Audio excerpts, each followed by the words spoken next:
ನಂಗೇನಿಸ್ತಲ್ಲ ರವಿ, ಎಷ್ಟು ನಾವು ಸಣ್ಣ ವಯಸ್ಸಿಂದ ಮಕ್ಕಳಿಗೆ ಸ್ವಲ್ಪ ದುಡ್ಡಿನ ಬಗ್ಗೆ ಎಕ್ಸ್ಪೋಜರ್ ಕೊಡ್ತೀವಿ, ಅದು it will serve them well. Okay. ಈಗ ಎಷ್ಟೋ ಮಂದಿ ಹೇಳ್ತಾರೆ ಇನ್ನೂ ಸಣ್ಣವಿದಾನ, ಅವ್ನ ರೊಕ್ಕದ ಬಗ್ಗೆ ಏನು ಅಷ್ಟು ಮಾಹಿತಿ ಇರೋದಿಲ್ಲ, ಅವನಿಗೆ ರೊಕ್ಕ ಕೊಡ್ಬೇಡ್ರಿ ಅವನ ಕೈಯಾಗ. ಒಂದು ಇಂಡೆಕ್ಸ್ ಒಳಗೆ ಇನ್ವೆಸ್ಟ್ ಮಾಡೋದು. ಇನ್ನೊಂದು ಏನಿದೆ, ಇಂಡಿವಿಜುವಲ್ ಸ್ಟಾಕ್ಸ್ ದೊಡ್ಡ ದೊಡ್ಡ ಯಾವ ಕಂಪನಿ ಇರ್ತವೆ ಅದ್ರೊಳಗೆ ರಿಸ್ಕ್ ಸ್ವಲ್ಪ ಕಡಿಮೆ ಇರ್ತದೆ. There are no golden rules, nothing is cast in stone. ಅಂದ್ರೆ ಇದೇ 100% ಅಂತ ಹೇಳಲಿಕ್ಕೆ ಆಗೋದಿಲ್ಲ ಸ್ಟಾಕ್ ಮಾರ್ಕೆಟ್ ಬಗ್ಗೆ. ಲಾಸ್ಟ್ 10 years ಒಳಗೆ ನಿಮ್ದು ಏನೇನು ಟ್ರೆಂಡ್ಸ್ ಬಂದಿದೆ ನೋಡ್ರಿ. ಈಗ ಮಂದಿ ಹೋಟೆಲಿಂದ ಮೊದಲು ಹೋಟೆಲ್ಗೆ ಹೋಗಿ ಫುಡ್ ಆರ್ಡರ್ ಮಾಡ್ತಿದ್ರು, ಈಗ ಮನಿ ಒಳಗೆ ಕೂತ್ ಝೊಮ್ಯಾಟೊ ಸ್ವಿಗ್ಗಿ ಒಳಗೆ ಆರ್ಡರ್ ಮಾಡ್ತಾರೆ. ಈಗ ನೀವು ಝೊಮ್ಯಾಟೊ ಶೇರ್ ಪ್ರೈಸ್ ನೋಡ್ರಿ ಅದು ಲಿಸ್ಟ್ ಆದ್ಮೇಲೆ. Okay. So you have to be alive to changes which are happening around you. Retire ಆಗ್ತಾರೆ, ಅವ್ರಿಗೆ ಹ್ಯೂಜ್ ಅಮೌಂಟ್ ಬರುತ್ತೆ. What should be their thought as a retiree or a person? Firstly ಈಗೆಲ್ಲ ಏನಾಗ್ತಾ ಇದೆ Ravi, life span increase ಆಗ್ತಾ ಇದೆ. ನಾನು ರವಿ ಬೋರ್ಗಲ್. ನಾನು ಒಂದು ವಿಶೇಷ ನಂಬಿಕೆ ಇಟ್ಕೊಂಡಿದ್ದೀನಿ. ಯಾವುದಾದ್ರೂ ಒಂದು ಮುಂದಿನ ಹೆಜ್ಜೆ ಧೈರ್ಯವಾಗಿ ತಗೊಳ್ಬೇಕಂದ್ರೆ ಒಂದು ಇನ್ಸ್ಪಿರೇಷನ್, ಪ್ರೇರಣೆ ಬೇಕು. ಅದಕ್ಕಾಗಿ ನಾನು ಇಂತಹ ಹೆಜ್ಜೆಗಳನ್ನು ಈಗಾಗಲೇ ಇಟ್ಟಿರುವ ವ್ಯಕ್ತಿಗಳು ಅವರ ಜೊತೆಗೆ ಡೀಟೇಲ್ ಆಗಿ ಮಾತಾಡ್ತೇನೆ. ಯಾಕಂದರೆ ಈ ಕಂಟೆಂಟಿಂದ ಯಾವುದಾದ್ರೂ ಒಬ್ಬರು ಮುಂದಿನ ಹೆಜ್ಜೆನ ಸುಲಭವಾಗಿ ತಗೋಬಹುದು. ಈ ಎಲ್ಲ ಕಂಟೆಂಟನ್ನು ಕನ್ನಡದಲ್ಲಿಯೇ ಮಾಡ್ತೀನಿ. ಆದರೆ ಇದನ್ನು ಮುಂದೆ ತರೋದಕ್ಕೆ ನಿಮ್ಮ ಸಪೋರ್ಟ್ ಬೇಕು. ಸೊ ಪ್ಲೀಸ್ ಫ್ರೆಂಡ್ಸ್, ಸಬ್ಸ್ಕ್ರೈಬ್ ಮಾಡಿ ಮತ್ತೆ ಶೇರ್ ಮಾಡಿ. Thank you. What are the best ways? ಈ ಕಿಡ್ಸಿಗೆ ರೊಕ್ಕದ ಕಿಮ್ಮತ್ ಗೊತ್ತಿಲ್ಲ. ನಾವು we are more on blaming side rather than ಅವ್ರಿಗೆ importance, and it's a very sensitive topic. Maybe their value differently than us. ನಾವು ನಮ್ಮ ಪೇರೆಂಟ್ಸ್ ಹೆಂಗ್ ವ್ಯಾಲ್ಯೂ ಮಾಡ್ತಿದ್ರು, ನಾವು ಬೇರೆ ವ್ಯಾಲ್ಯೂ ಮಾಡ್ತೀವಿ, ಅವ್ರು ಬೇರೆ ವ್ಯಾಲ್ಯೂ ಮಾಡ್ತಾರೆ. What is a better way? How do we give that? Correct. ನಂಗೇನಿಸ್ತಲ್ಲ ರವಿ, ಎಷ್ಟು ನಾವು ಸಣ್ಣ ವಯಸ್ಸಿಂದ ಮಕ್ಕಳಿಗೆ ಸ್ವಲ್ಪ ದುಡ್ಡಿನ ಬಗ್ಗೆ ಎಕ್ಸ್ಪೋಜರ್ ಕೊಡ್ತೀವಿ, ಅದು it will serve them well. Okay. ಈಗ ಎಷ್ಟೋ ಮಂದಿ ಹೇಳ್ತಾರೆ ಇನ್ನೂ ಸಣ್ಣವಿದಾನ, ಅವ್ನ ರೊಕ್ಕದ ಬಗ್ಗೆ ಏನು ಅಷ್ಟು ಮಾಹಿತಿ ಇರೋದಿಲ್ಲ, ಅವನಿಗೆ ರೊಕ್ಕ ಕೊಡ್ಬೇಡ್ರಿ ಅವನ ಕೈಯಾಗ. ನನ್ ವಿಚಾರ ಏನಂತಂದ್ರೆ, ನೀವು ಅವ್ರದೇ ಅಂತ ಒಂದು ರೊಕ್ಕ ಕ್ರಿಯೇಟ್ ಮಾಡ್ಬೇಕು. ಈಗ ಯಾರೋ ಮನಿಗೆ ಬಂದಿರ್ತಾರೆ, ಅವ್ರಿಗೆ ಹಿಂಗ್ ರೊಕ್ಕ ಕೊಟ್ಟು ಹೋಗ್ತಾರೆ, ಅದು ಅವ್ರದೇ ಅಂತಂದು ಅವ್ರು ಕ್ರಿಯೇಟ್ ಮಾಡ್ಕೊಳ್ಳಿ. ಅವ್ರದ್ದು ಈಗ ಎಷ್ಟು ದುಡ್ಡಾಗಿದೆ, ಇದು ನಿಂಗೆ ಈಗ ಬ್ಯಾಂಕ್ ಒಳಗೆ ಇಟ್ಟರೆ ನಿಂಗೆ ಇಷ್ಟು FD ಇಂಟ್ರೆಸ್ಟ್ ಇಷ್ಟು ಬರುತ್ತೆ. ನೀವು ಸ್ಟಾಕ್ ಮಾರ್ಕೆಟ್ ಒಳಗೆ ಇಂಡೆಕ್ಸ್ ಒಳಗೆ ಇನ್ವೆಸ್ಟ್ ಮಾಡಿದ್ರೆ ನಿಂಗೆ ಜನರಲಿ ಇಷ್ಟು ರಿಟರ್ನ್ ಕೊಟ್ಟಿದೆ, ಲಾಸ್ಟ್ 10 year ಒಳಗೆ ಎನ್ಯುವಲೈಸ್ ರಿಟರ್ನ್ ಇಷ್ಟಿದೆ. ಅಥವಾ ನೀನು ಸಪೋಸ್ ನಿನ್ಗೆ ಏನಾದ್ರು ಬ್ಯಾಟ್ ಬಾಲ್ ತಗೊಂಬಂದಿತ್ತು ಅಂತಂದ್ರೆ ಅಷ್ಟು ರೊಕ್ಕ ನಿಂಗೆ ಇನ್ವೆಸ್ಟ್ ಮಾಡ್ಲಿಕ್ಕೆ ಕಡಿಮೆ ಆಗ್ತದ. ಓಕೆ. ಈ ತರ ಅವ್ರದೇ ಒಂದು ಸಣ್ಣ ಬಜೆಟ್ ಒಳಗೆ ಅವ್ರಿಗೆ ನಿಮ್ಗೆ ಎಕ್ಸ್ಪೋಜರ್ ಕೊಟ್ರೆ ಅವ್ರಿಗೊಂದು ಮಾಹಿತಿ ಬರುತ್ತೆ. ಓಕೆ. ಹಂಗೆ ಒಂದೇನದೆ, ಒಂದು ಇಂಡೆಕ್ಸ್ ಒಳಗೆ ಇನ್ವೆಸ್ಟ್ ಮಾಡೋದು. ಇನ್ನೊಂದು ಏನಿದೆ, ಇಂಡಿವಿಜುವಲ್ ಸ್ಟಾಕ್ಸ್ ದೊಡ್ಡ ದೊಡ್ಡ ಯಾವ ಕಂಪನಿ ಇರ್ತವೆ ಅದ್ರೊಳಗೆ ರಿಸ್ಕ್ ಸ್ವಲ್ಪ ಕಡಿಮೆ ಇರ್ತದೆ. There are no golden rules, nothing is cast in stone. ಅಂದ್ರೆ ಇದೇ 100% ಅಂತ ಹೇಳಲಿಕ್ಕೆ ಆಗೋದಿಲ್ಲ ಸ್ಟಾಕ್ ಮಾರ್ಕೆಟ್ ಬಗ್ಗೆ. ಬಟ್ ಜನರಲಿ ಥಂಬ್ ರೂಲ್ ಅಂತೀವಲ್ಲ, ಮೋಸ್ಟ್ ಆಫ್ ದ ಟೈಮ್ಸ್ ಇದು ಕರೆಕ್ಟ್ ಇರುತ್ತೆ. ಈಗ ಲಾರ್ಜರ್ ಕಂಪ್ನೀಸ್ ಅಂದ್ರೆ ಸ್ವಲ್ಪ ಸ್ಟೇಬಲ್ ಇರ್ತಾವ. ಓಕೆ. ಅವ್ರಿಗೆ ಯಾವ್ದೋ ತಂದೆ ತಾಯಿಗಳಿಗೆ ಸ್ವಲ್ಪ ಸ್ಟಾಕ್ ಮಾರ್ಕೆಟ್ ಬಗ್ಗೆ ನಾಲೆಜ್ ಇತ್ತು, ಅವಾಗ ಅವ್ರ ಮಕ್ಕಳಿಗೆ ಹೇಳ್ಬೋದು, ನೋಡು ಈ ಕಂಪನಿ, ಈಗ ಸಪೋಸ್ ಈಗ ಯಾವ್ದೋ ಒಂದು ಆಟೋಮೊಬೈಲ್ ಕಂಪನಿ ಇದೆ. ಓಕೆ. ಸೊ ಅವ್ರು ಕಾರ್ ಮಾರ್ತಾ ಇದಾರೆ.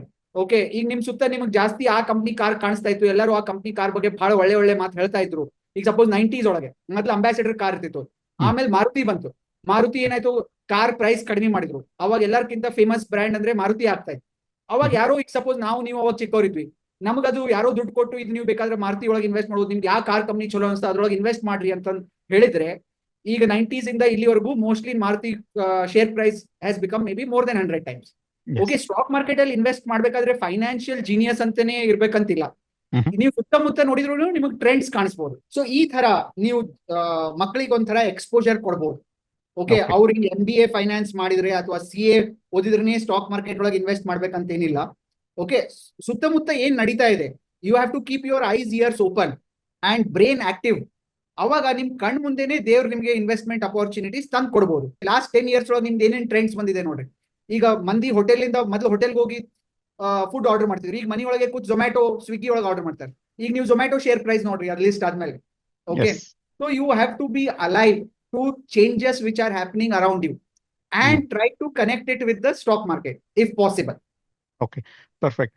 ಈಗ ಆಸ್ ಎ ಕಿಡ್ಸ್ ಅಂತಂದ್ರೆ ಅವ್ರಿಗೆ ದುಡ್ಡಿನ ಬಗ್ಗೆ ಹೇಳ್ಕೊಡೋದು, ಅವ್ರಿಗೆ ಎಕ್ಸ್ಪೋಜರ್ ಕೊಡೋದು, ಅಂಡ್ ಅವ್ರದ್ದು ರಿಲೇಟೆಡ್, ಈಗ ಯಾರಾದ್ರೂ ಕಾರ್ಸ್ ಅಲ್ಲಿ ಇಂಟ್ರೆಸ್ಟ್ ಇದಾರಪ್ಪ, ಹುಡುಗರೆಲ್ಲ ಜಾಸ್ತಿ ಕಾರ್ಸ್, ಹುಡುಗಿಯರು ಡಾಲ್ಸ್ ಅದು ಇರುತ್ತಲ್ಲ, ಅದರಲ್ಲೇ ಸಣ್ಣದೊಂದು ಇನ್ವೆಸ್ಟ್ ಮಾಡಿ, ಓಕೆ ಇನ್ ನೆಕ್ಸ್ಟ್ 3 months, ಓಕೆ ಈಗ ನಿಂದು 1,000 ರೂಪಾಯಿ ಇದೆ, ಅದು 1,100 ಆಯ್ತು, ಅವ್ರು ತೋರಿಸಿ ಅದ್ರದ್ದು ಇಂಪಾರ್ಟೆನ್ಸ್ ಗೊತ್ತಾಗ ಯಾವ ಏಜ್ ಅಲ್ಲೂ it's an very good knowledge for a longer term. Absolutely. Something So only kids one can thing I relate. would like to add is, only one thing is, we should teach them to see everything from a longer horizon. Yes. Okay, ಇವತ್ತು invest ಮಾಡಿ ನಾಳೆ ಏನಾಗಿದೆ ಅಥವಾ ಒಂದ್ ತಿಂಗಳಾದ್ಮೇಲೆ ಏನಾಗಿದೆ, that we should avoid. Yes. Okay, ಒಂದು tree ತರ example ಕೊಟ್ಟು, ಈಗ Exactly. ಫಾರ್ ಎಕ್ಸಾಂಪಲ್ ನಾವು ಇವತ್ತು ಮೊಳಕೆ ಬಿಟ್ಟಿದೆ ಅಂದ್ರೆ ಗಿಡ ಆಗಕ್ಕೆ ಅಥವಾ ಮಾವಿನ ಹಣ್ಣು ಕೊಡಕ್ಕೆ it will take 10 years. Yes. ಇದೇ ರೀತಿ ಅವ್ರಿಗೊಂದು ಆ ತರದ ಎಕ್ಸಾಂಪಲ್ ಕೊಟ್ಟು, ನಾನು ಎವ್ರಿ ಡೇ ಬಂದು ಅದನ್ನ ಹಡ್ಡಿ ನೋಡಿ ಇನ್ನೂ ಆಗಿದೆ ಇಲ್ಲ ಅಥವಾ ಒಂದ್ ಬೀಜ ಹಾಕಿದ್ಮೇಲೆ Correct. ಓಪನ್ ಮಾಡಿ ಎವ್ರಿ ಡೇ ನೋಡಿದ್ರೆ ಅದ ಆಗೋದು ಇಲ್ಲ, ಟ್ರೀನು ಬರಲ್ಲ. Bringing knowledge any time to the kids is a good term and ಆ ತರದ ಎಕ್ಸ್ಪೋಜರ್. Yes. ಅವಾಗ see again how they take it is secondary, but ನಾವು ಕೊಡೋ ಎಕ್ಸ್ಪೋಜರ್ ಚೆನ್ನಾಗಿದ್ರೆ is a good way to start. Yes. Yes. Because ultimately, good investments are made with the help of good knowledge. Yes yes. Sameer, ಇನ್ನೊಂದು question. Lot of people retire ಆಗ್ತಾರೆ, ಅವ್ರಿಗೆ government ಇಂದನೂ ದುಡ್ಡು ಬರ್ತಾ ಇರುತ್ತೆ, ಅಥವಾ ಅವ್ರ LICದು ಎಲ್ಲೇ ಒಂದು ಹ್ಯೂಜ್ ಅಮೌಂಟ್ ಬರುತ್ತೆ. Correct. ಲಾಟ್ ಆಫ್ ರಿಟೈರೀಸ್ ಆಲ್ಸೋ ಏನ್ ಮಾಡ್ತಾರೆ, ಮತ್ತೆ ತಗೊಂಡು ಅವ್ರ ಕಿಡ್ಸು ಮೊಮ್ಮಕ್ಕಳು, ಮೊದಲು ಮಕ್ಕಳಿಗೆ ಮಾಡಿದ್ದಾರೆ, ಈಗ ಮೊಮ್ಮಕ್ಕಳಿಗೆ ಮಾಡಿದ್ದಾರೆ, ಮತ್ತೆ ಅದನ್ನೇ ಮಾಡ್ತಾರೆ. What should be their thought as a retiree or a person Correct. If they get a huge amount? See firstly ಈಗೆಲ್ಲ ಏನಾಗ್ತಾ ಇದೆ ರವಿ, ಲೈಫ್ ಸ್ಪ್ಯಾನ್ ಇನ್ಕ್ರೀಸ್ ಆಗ್ತಾ ಇದೆ. ಓಕೆ, ಮೊದಲೇ ಎವರೇಜ್ ಲೈಫ್ ಸ್ಪ್ಯಾನ್ ಏನಿರ್ತಿತ್ತು ಭಾರತ ದೇಶದಲ್ಲಿ, ಈಗ ಜಾಸ್ತಿ ಆಗಿದೆ. ಓಕೆ, ರಿಟೈರ್ಡ್ ಆದ್ಮೇಲೂ ಜನ 20-30 ವರ್ಷ ಇರ್ತಾರೆ. ಸೊ ಆದ್ರೆ ಓಲ್ಡ್ ಏಜ್ ಒಳಗೆ ಸ್ವಲ್ಪ ಹೆಲ್ತ್ ರಿಸ್ಕ್ಸ್ ಜಾಸ್ತಿ ಇರ್ತದೆ. ಸೊ ಅದಕ್ಕೆ ಫಸ್ಟ್ ಇಂಪಾರ್ಟೆನ್ಸ್, ಅವ್ರು ಅಷ್ಟು ಕಷ್ಟಪಟ್ಟು ಗಳಿಸಿರೋ ದುಡ್ಡು ಇರುತ್ತದು, ಅವರು ಅವ್ರ ಹೆಲ್ತ್ ಬಗ್ಗೆ, ಅವ್ರ ಕಂಫರ್ಟೇಬಲ್ ರಿಟೈರ್ಡ್ ಲೈಫ್ ಲೀಡ್ ಮಾಡೋದು, ಪ್ರಯಾರಿಟೈಸ್ ಮಾಡ್ಕೊಂಬೋದು ಜಾಸ್ತಿ ಇಂಪಾರ್ಟೆಂಟ್. ಅವ್ರು ರಿಟೈರ್ಡ್ ಆದ್ಮೇಲೆ first they should not compromise. ಯಾಕಂದ್ರೆ ಅವ್ರು 30-40 ವರ್ಷ ಎಲ್ಲ ಕಾಂಪ್ರಮೈಸ್ ಮಾಡ್ಕೊಂಡು ಬಂದಿರ್ತಾರೆ, ಅದು ಹ್ಯಾಬಿಟ್ ಆಗ್ಬಿಟ್ಟಿರುತ್ತೆ.